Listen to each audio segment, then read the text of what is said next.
পরিবারে নগদ তহবিল 2 লক্ষ টাকা এবং ডিপিএস এর জমা 1 লক্ষ টাকা ছিল।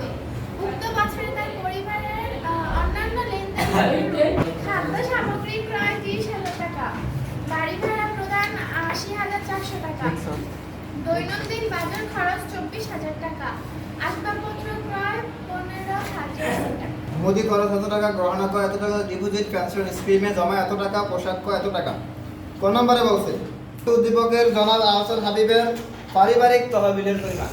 পারিবারিক তহবিলের সূত্র। প্রারম্ভিক সম্পদ বিয়োগ প্রারম্ভিক দায়।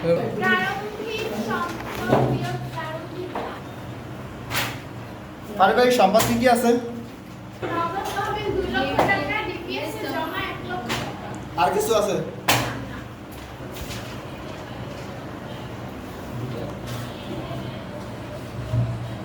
নগদ তহবিল কত? 2 লক্ষ। ডিপিএস জমা 1 লক্ষ।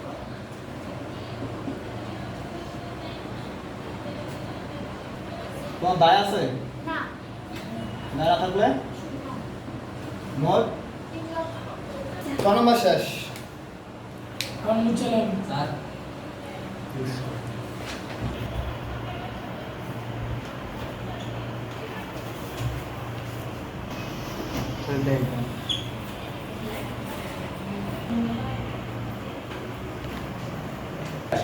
প্রথমে কি আছে? বেতন কত? 2 লাখ। না, বেতন কত? বেতন 12,000 গুণ 12। মাসে 12,000।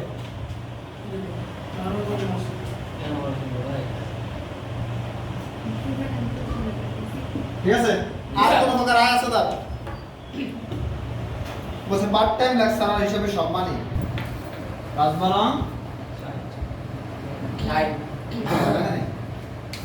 আর কিছু আছে?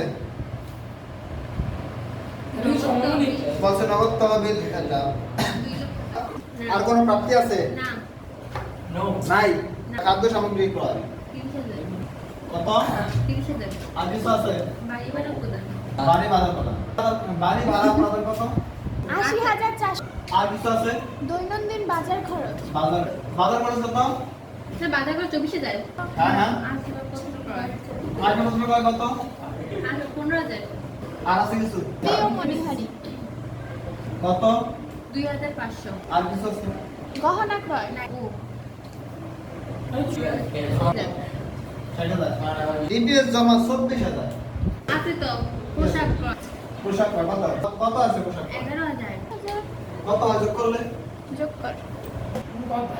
সমাপনী নগদ তহবিল কিভাবে আসবে? প্রারম্ভিক সব বা প্রাপ্তিগুলো যোগ করে এটাকে বাম দিকে লেখা হবে, ক্রেডিট থেকে। লেখার পরে ক্রেডিট থেকে যদি খরচগুলো কম হয় তাহলে নগদ তহবিল। সমাপনী নগদ তহবিল তো যদি খরচ কম হয়, প্রদানগুলো কম, প্রাপ্তি থেকে যদি প্রদান কম হয় তাহলে হলো সমাপনী নগদ তহবিল। গণনা কি শেষে? রেডি? জি স্যার রেডি। বলছে আয় ব্যয় বিবরণী। তাহলে আগে আয় দেখি। আয়গুলো কি কি আছে? বেতন আর কি? বেতন কত? বেতন 44,000। 1,40,000 44,000 আর কি?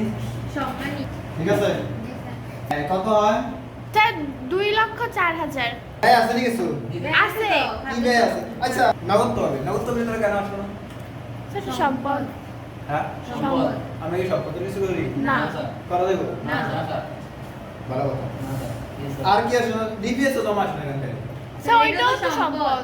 শিওর? হ্যাঁ। হ্যাঁ? তারপর কেন? প্রথমে ব্যয় হলো খাদ্য সামগ্রী ক্রয়। 30,000। কত? 30,000। তারপরে কি? বাড়ি ভাড়া প্রদান গাড়ি ভাড়া কত? 80,400। তারপরে দৈনন্দিন বাজার খরচ কত? 24,000। তারপরে মুদি ও মনিহারি বিল কত? 2,500। 2,500। তারপরে পোশাক ক্রয় কত? 11,000। আর কিছু আছে নাকি? না স্যার। আর কিছু নাই? না স্যার 1,47,900। যোগ করছো? স্যার 56,100। আপনাদের 100।